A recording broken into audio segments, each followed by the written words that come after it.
À l'émission maintenant, c'est au tour de Yannick Chapdelaine qui est coproducteur et co-réalisateur du balado Relations toxiques, portrait d'une dépendance. Bonjour, Monsieur Chapdelaine. Bonjour, Ça va bien? ça va très bien vous-même? Ben oui, ben oui.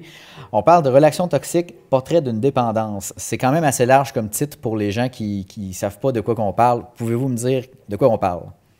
Oui, absolument, avec grand plaisir. On parle de dépendance, en fait, de différentes dépendances. Nous, dans le balado, on a rencontré beaucoup de gens qu'on a rencontrés, mais on a choisi finalement trois protagonistes là, qui racontaient leur histoire, différentes histoires de dépendance. On a un ex-toxicomane, on a un ex-cyberdépendant et une ex-alcoolique.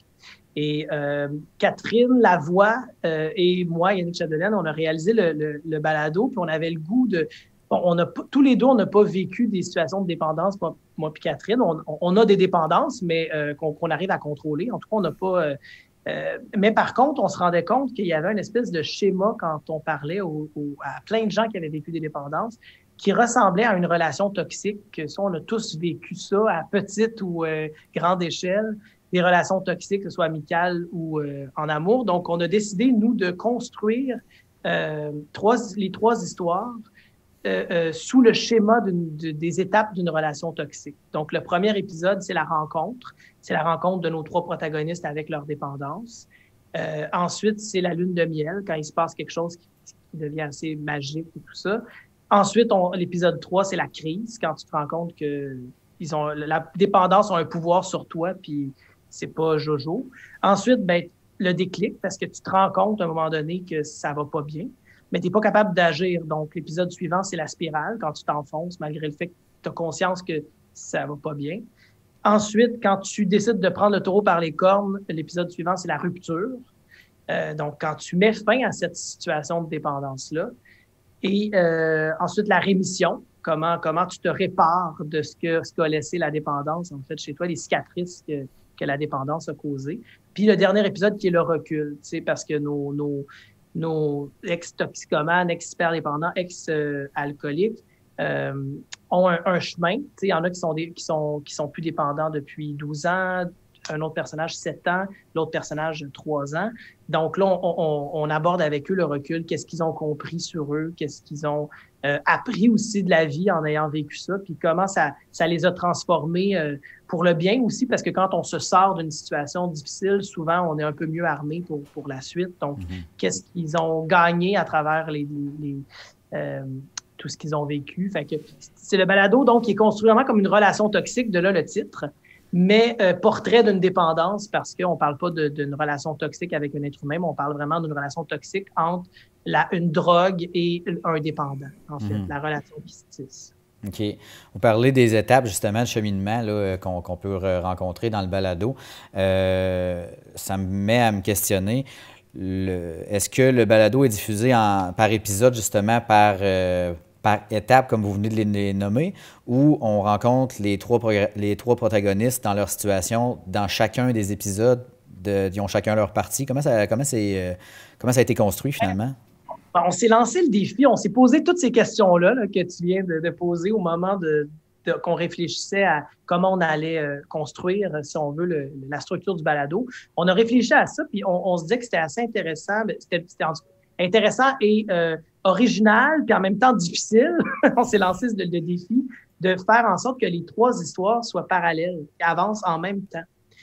Nécessairement, il y a des étapes qui sont plus riches pour certains protagonistes que d'autres, mais on a essayé donc de faire avancer toutes ces étapes-là en même temps, puis voir comment, en passant d'une dépendance à une autre, comment on arrivait à bien comprendre le schéma de pensée, puis où il se situait à l'étape de la crise. Fait que, à la crise, ben, c'est la crise de nos trois protagonistes en parallèle. À la rupture, ben, c'est le moment où ils ont pris en charge leurs problèmes, puis qu'ils sont allés consulter. Mais comment ça a été pour chacun de nos trois protagonistes. Donc, en fait, pour répondre à ta question, il n'y a aucun épisode que c'est juste un protagoniste. C'est vraiment les trois histoires en parallèle qui s'engagent les unes dans les autres et tout ça. Puis c'était le défi là, qu'on voulait faire, là, Catherine et moi, parce que c'était plus difficile à faire. Donc, c'est le défi qu'on s'est lancé. OK, OK. C'est un documentaire que vous avez réalisé. Donc, j'imagine que les trois personnages principaux de l'histoire, c'est des histoires vécues, c'est pas de la fiction. Comment est-ce que vous avez connu justement ces personnes-là pour votre réalisation? Ah, ben, très bonne question. En fait, c'est ça, on a rencontré beaucoup, beaucoup de gens parce que, tu sais, c'est un long processus, tout ça, là. On savait qu'on avait le goût de parler de dépendance. Au tout début, dans les prémices avec Catherine et moi, on savait pas encore sur quel médium on allait en parler. On est deux comédiens, donc on vient tous les deux de la fiction, puis ça nous intéressait beaucoup le rapport à la fiction. Puis à un moment donné, Catherine, elle avait réalisé un balado. Puis en faisant différents témoignages, puis en assistant à des rencontres, on a eu la chance, en fait, d'aller à des rencontres euh, dans des cliniques, en fait, de dépendance. On a eu un accès à ces rencontres-là. Et donc, on a rencontré plein de gens à travers ces conférences-là auxquelles on assistait. Puis, on se rendait compte que laisser la parole aux différentes personnes était la chose la plus bouleversante. Puis, en même temps, c'était la chose qui nous remplissait le plus. Nous, dans toute la recherche qu'on a faite, c'est ça qu'on s'est dit. Au début, on se demandait si ça allait pas être une œuvre de fiction où on allait tendre. Et finalement, on s'est dit, c'est tellement riche d'entendre des gens raconter leur histoire avec aussi une force, un courage. Ça prend du courage pour raconter des étapes difficiles de notre vie. Puis en faisant ça, on s'est dit, OK, ben, le balado est fantastique pour ça parce que les gens, c'est juste la voix d'abord. Donc, il y a une certaine forme d'anonymat aussi. Puis comment on a rencontré ces gens-là, c'est que par la suite, on a engagé aussi un recherchiste, Nicolas Arguindé, avec qui on a travaillé. Et Catherine et moi, on s'est mis beaucoup, on a attelé à la tâche. Et là, donc les trois, on a écrit à plein de gens qu'on savait qui avaient soit vécu des dépendances, soit qui connaissaient des gens qui en avaient vécu. Puis, de fil en aiguille, on a parlé à peu près entre 35 et 40 personnes, 1 heure et demie au téléphone pour vraiment faire un peu de son histoire au complet. Puis suite à quoi, après ça, on a fait un casting, si on veut. Là, après nos 40 personnes, on avait 40 histoires très intéressantes, toutes plus intéressantes les unes que les autres. Puis là, on a dit, OK, ben, on a le goût d'avoir une drogue forte, on a le goût de quelqu'un qui nous raconte une situation. Donc, on a rencontré Jean-Sébastien tout de suite, ça a été un coup de cœur. On s'est dit, ce gars-là s'ouvre, parle de ce qu'il a vécu, puis il a vécu des choses assez difficiles aussi. Des deuils entremêlés à ses problèmes de dépendance au crystal meth, dans son cas. Okay. Donc, une drogue très forte. Là, on parle comparable au crack et tout ça. Là, donc, vraiment une descente aux enfers. Puis c'était un gars très articulé, très intelligent aussi. On avait un peu plein de préjugés en se lançant dans ça. On a souvent l'impression que les personnes qui vivent qui sont prises avec des dépendances, c'est des personnes dans la misère ou des gens dans la rue, mais c'est beaucoup plus complexe que ça. Puis les dépendances touchent toutes sortes de gens. Puis ça, c'est vraiment ce qu'on a constaté là, à travers notre recherche. Et donc, c'est ça, on a rencontré donc Jean-Sébastien, qui est devenu un de nos protagonistes. Après ça, on trouvait ça vraiment intéressant, vraiment important, tu sais, puis ça va dans le sens du défi 28 jours, là. Mais on voulait avoir une femme qui parlait d'alcool, qui parlait d'alcoolisme, parce que on se rendait compte aussi en faisant beaucoup de pré-entrevues qu'on avait beaucoup de gens qui étaient prêts à nous parler d'alcoolisme, mais c'était presque exclusivement que des hommes. On avait beaucoup de difficultés à rejoindre des femmes qui étaient prêtes à parler des bouts difficiles de leur vie sous l'influence de l'alcool. Donc, pour nous, c'était aussi, c'était aussi un cliché. Là, on pense tout de suite, on pense à l'alcool, on pense à un homme dans son appartement isolé, tout ça, mais ou qui fait la fiesta puis qui se bat en fin de soirée. On a tout de suite comme des images, mais ça touche plein de femmes aussi, puis c'était important pour nous de briser les préjugés aussi, donc d'aller dans l'alcoolisme au féminin, si on veut. Donc, c'est la raison pour laquelle Mélanie, son histoire nous a vraiment touchés. On a choisi d'y aller avec elle comme ex-alcoolique. Puis, on tenait à avoir un cyberdépendant parce qu'on est en 2021, en 2022 maintenant. Les problèmes reliés à la cyberdépendance, ce n'est que le début. Surtout avec toute la pandémie, avec les gens qui étaient pris sur leur ordinateur, les problèmes de dépendance chez les jeunes, chez les adolescents aussi, c'est vraiment un problème là, auquel il va falloir s'attaquer là, parce que donc pour nous c'était clair qu'il fallait un ex-cyberdépendant et on a eu le bonheur de fil en aiguille par des contacts puis de la recherche sur plusieurs mois de tomber sur Christian qui s'est ouvert à nous puis a décidé de nous faire confiance puis a décidé de raconter son histoire de cyberdépendance pendant qu'il était au cégep, où il s'est complètement isolé de tout le monde.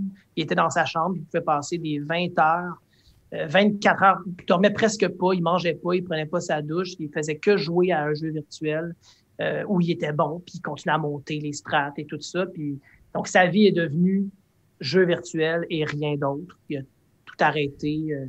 Donc, c'est comme important, en fait, d'entendre parler de ces sujets-là parce qu'on est tous, on pourrait tous tomber. Tu sais, moi, c'est aussi ça que j'ai constaté en faisant toute cette recherche-là, puis en écoutant les histoires de nos protagonistes, puis en les montant, puis en travaillant sur leur histoire, c'est que on a l'impression que ça touche une petite partie de la population, mais j'ai l'impression qu'on peut tous tomber dans une dépendance quand on est quand on vit un moment difficile dans notre vie. Ben c'est facile de se réfugier dans une drogue ou dans de l'alcool ou dans l'ordinateur. C'est une fuite d'une certaine façon. Puis cette fuite-là arrive souvent à un moment où notre vie, elle va pas bien pour X raisons. Donc oui, c'est ça. Donc, comment on les a trouvés? C'est vraiment à force de recherche, puis de courriels, puis de messages par Messenger, on a eu accès à des gens, puis après ça, il fallait qu'ils nous fassent assez confiance pour se confier complètement parce qu'on posait toutes sortes de questions. Puis après ça, nous, on montait le balado sous la forme d'une relation toxique, comme je vous parlais tout à l'heure. Donc, c'est ça. En effet, on a eu la chance de tomber sur des gens, là, d'abord extrêmement inspirants, parce que c'est tous des gens qui s'en sont sortis, malgré le fait qu'ils sont descendus très bas dans leur dépendance. Et ensuite, sur des gens qui nous ont fait confiance. T'sais, on remerciera jamais assez ces trois gens-là qui inspirent plein de gens là, à travers leurs témoignages, mais qui surtout nous ont fait confiance à nous, à Catherine et à moi, parce que on leur a posé des questions assez intimes. T'sais, les gens qui écouteront le balado vont voir que on touche à des zones assez sensibles et assez intimes parce qu'ils ont accepté d'y aller puis de nous laisser y aller avec eux. Donc, on a tombé sur des gens extrêmement généreux. Ça commence comme une histoire d'amour, là. C'est une rencontre avec laquelle tu flirtes, puis à un moment donné, le clic se fait, puis c'est un arrimage, en fait. C'est un fit parfait. Quand c'est le bon fit, c'est le bon fit. C'est pour ça qu'on trouve sa substance à un moment donné, là. Le cristal, c'est la mienne. Bienvenue dans Relations toxiques. Puis ça galope vite vers une intrusion, c'est-à-dire que tu composes avec quelque chose d'autre dans ta tête qui n'est pas toi. Un balado qui vous présente les histoires de Mélanie, de Jean-Sébastien et de Christian. Je joue dans ma chambre, les lumières éteintes. Et la seule chose qui est allumée, c'est l'écran d'ordinateur. Ça a été, je pense, mon premier coup de foudre à vie. Il n'y avait pas aucun être humain qui battait ma bouteille de bière là, ou ma pinte de Guinness. Plongé au cœur de l'univers intérieur d'une personne dépendante. Tu sais, quand ta mère te dit « Je tomberais même plus de ma chaise si j'avais un téléphone un samedi matin disant que t'es découpé dans un sac de poubelle. » J'ai hurlé longtemps pour finalement abdiquer et dire « Fine, amenez-moi à l'hôpital, je vais aller faire la désintox. » Et c'est là que j'ai sorti la phrase, pour la première fois, « Je suis cyberdépendant. » De la rencontre à la lune de miel, en passant par la crise et la rémission, traverser toutes les étapes de cette relation toxique. Un balado en 8 épisodes. À vous entendre parler, je me rends compte que la pré-production d'un tel projet, ça doit être assez demandant. J'imagine que vous n'avez pas dû compter les heures, vous et Catherine, mais quel pourcentage la pré-production a pu prendre justement dans tout ce projet-là? C'est une bonne question. Écoute, probablement qu'on a, entre le moment où le balado est sorti, les prémices de départ, où c'était naturellement pas du temps plein au départ, c'était plus on pensait à notre idée, tout ça. Il s'est passé 2 ans quand même. Okay. 2 ans de recherche. Peut-être une année de recherche un peu plus exhaustive, puis après ça, une année de travail acharné avec des surprises, parce que tout ça s'est passé un peu pendant la pandémie. Fait que nécessairement, des fois, on avait des studios d'enregistrer. Hop, le gouvernement arrête tout, on peut pas enregistrer, on refixe d'autres dates. Donc, on a aussi beaucoup, là, ça a retardé le processus aussi, les bouleversements relatifs à la COVID. Mais en même temps, ça a aussi fait en sorte qu'on a pris notre temps. Puis je pense que le résultat est que meilleur que si on avait été vite, parce que pour aller dans ces confidences-là, il faut prendre le temps avec les gens parce que les gens vont pas se confier à la première fois que tu les vois. Tu sais, c'est au fur et à mesure du temps, puis au fur et à mesure qu'ils sentent qu'il y a de la confiance, qu'il y a un échange qui se fait. Moi et Catherine, on leur a aussi confié des choses qui sont pas au micro parce que nous, on nous entend pas, mais on leur a aussi confié des choses pour que ça soit un dialogue, tu sais, pour pas qu'ils aient l'impression que ça soit juste nous qui allons tous chercher leur jus. Tu sais, ça a été un échange, puis c'est ça. Donc, tous les bouleversements, finalement, je pense qu'au final, ça fait en sorte que le résultat est encore plus beau et plus grand. Ouais. Et vous aviez combien d'heures d'enregistrement pour toute la production? Par protagoniste, on avait environ 10 à 12 heures, dépendamment des... Donc par personne, pour chacune des 3 personnes. Donc, au total, entre 30 et 35 heures de matériel. Pour faire un balado d'approximativement, là, c'est 8 épisodes de 15 à 20 minutes. Donc, c'est approximativement 2 heures, 2 heures et quart. Donc, ouais, en effet, 30. Donc, ça vous dit un peu le travail de montage, à quel point tout... Mais en même temps, dans les enregistrements qu'on faisait aussi, Catherine et moi, on intervenait. Après ça, nous, on se coupait complètement au montage parce qu'on voulait vraiment avoir la trame narrative de nos personnages. Mais comme je vous dis, c'est un dialogue. Donc, nécessairement, en studio, des fois, on se confiait nous aussi, tout ça, tu sais, pour que ça soit un échange. Donc c'est sûr qu'on a il y a eu beaucoup d'heures de montage, mais on avait beaucoup de matériel, puis on a dû faire des choix en fonction de notre structure. OK. Et il y a aussi un narrateur qui fait partie de l'équipe pour lire puis livrer ces histoires-là, puis amener justement d'un point à l'autre, d'une histoire à l'autre. Pouvez-vous me parler de la narration un peu, là, comment que ça fonctionne? Assurément. Bien, la narratrice, c'est Dominique Kennel, en fait, une comédienne que je trouve extraordinaire. Là. Catherine aussi. Déjà, dès le départ, on savait qu'il allait avoir une narratrice ou un narrateur. À ce moment-là, on ne savait pas encore qu'est-ce qu'on voulait. Mais finalement, comme on a eu le choix d'aller dans les 3 histoires qu'on a choisies, il y avait 2 gars, une fille. On s'est dit assez vite, ça prendrait une narratrice parce que, bon, le médium vocal amène à faire plein de choix aussi, puis tu veux pas te mélanger entre les protagonistes. Donc, on avait aussi à choisir des voix qui se différenciaient. On a Christian qui a une voix plus haute, un peu plus qui est un peu plus jeune. Puis on a Jean-Sébastien qui a une voix un peu plus basse, un peu plus mature. Donc déjà, on s'est dit, ces 2 protagonistes-là, les gens vont pas se mélanger quand ils racontent leur histoire, c'est très clair. Ensuite, on a Mélanie qui est une fille dans la trentaine et tout ça, donc une voix assez énergique et tout ça. Donc là, on s'est dit, OK, ben ça serait bien pour la narratrice d'avoir une actrice c'est comme un tierce personnage là, qui est là juste pour nous présenter un peu le titre de l'épisode. On s'est dit, ça serait bien d'avoir une femme un peu plus âgée aussi pour encore là changer, pas qu'on se mélange avec Mélanie. Donc voilà, donc c'est Dominique Kennel qu'on a choisi, qui est une actrice fantastique. Puis Catherine et moi, on est 2 comédiens, mais on n'avait pas le goût on avait le goût de rester en arrière, en fait. Là, on est souvent en avant. On avait le goût de rester en arrière, puis de vraiment diriger ça, orchestrer tout ça sans s'impliquer de cette façon-là. Donc, c'est la raison pour laquelle on a engagé une comédienne pour faire la narration plutôt que la faire soit moi ou Catherine ou ensemble. OK. Vous parlez d'orchestrer. J'aimerais ça que vous me parliez vous en avez parlé un peu de certains, mais j'aimerais ça que vous me parliez de votre équipe autour de ce projet-là, parce que je pense que c'est un travail de l'ombre. C'est un travail qu'on ne voit pas en entendant le balado, puis je pense que c'est important de souligner leur rapport.